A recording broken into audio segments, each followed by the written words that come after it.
As we gather on this feast of the Epiphany of our Lord, we do so recognizing that it has been more than a few days since we first started celebrating the joy of Christmas. And indeed, the Feast of Epiphany was originally established to always be on the 12th day after Christmas.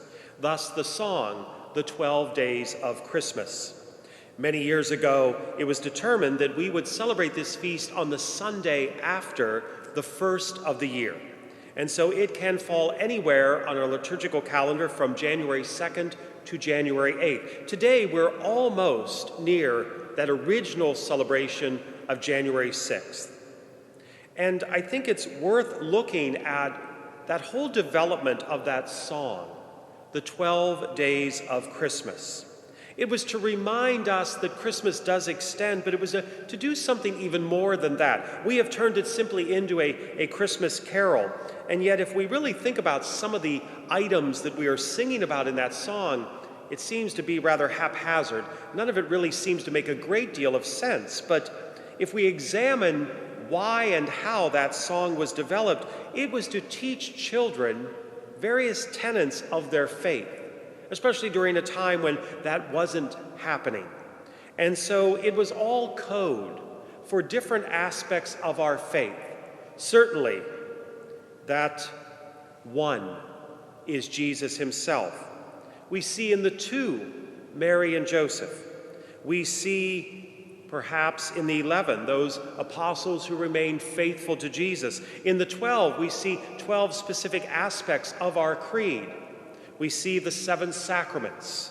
In each of those numbers, children were taught through the song to be able to recall and remember aspects of their faith.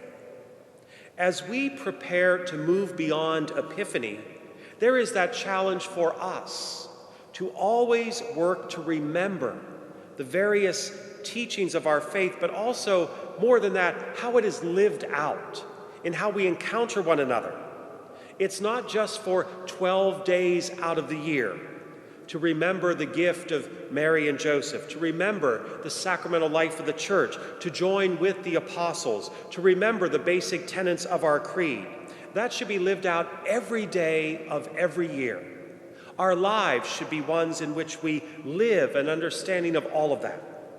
But even more than that, what we have celebrated in the joy of Christmas, hopefully, has also been a sense of giving, not just gifts, but of ourselves. I hope that in addition to whatever the gifts may have been under the tree, whatever the cookies may have been on the tray, whatever the foods may have been on the table, that we were willing to give of ourselves, a little of our time, a little of our thoughts, a little of our conversations, to help make other people's Christmas all the brighter. One of the other legends of Epiphany finds itself in an Italian custom of La Befana, which sadly sometimes gets referred to as the Christmas witch. And the story is that she was a diligent housekeeper. She was always worried about taking care of her house, and one night 3 strangers appeared at her door, and they were telling her that they were searching for this child. And they actually asked her to go with them, but she wanted to stay at home, because she needed to sweep the floor. She needed to clean the house. They go on their way, and after a short while, she thinks, I probably should have gone with them. This sounded like something important.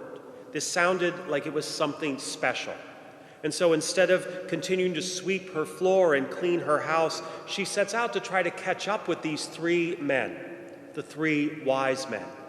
Legend has it that unfortunately La Befana never catches up with them. And so she searches diligently night after night, looking for that Christ child. Never finding him, she offers gifts to other children. The whole idea of her being a witch was, of course, she brought with her that broom that she was sweeping her floor with, and so she flies through the night on that broom.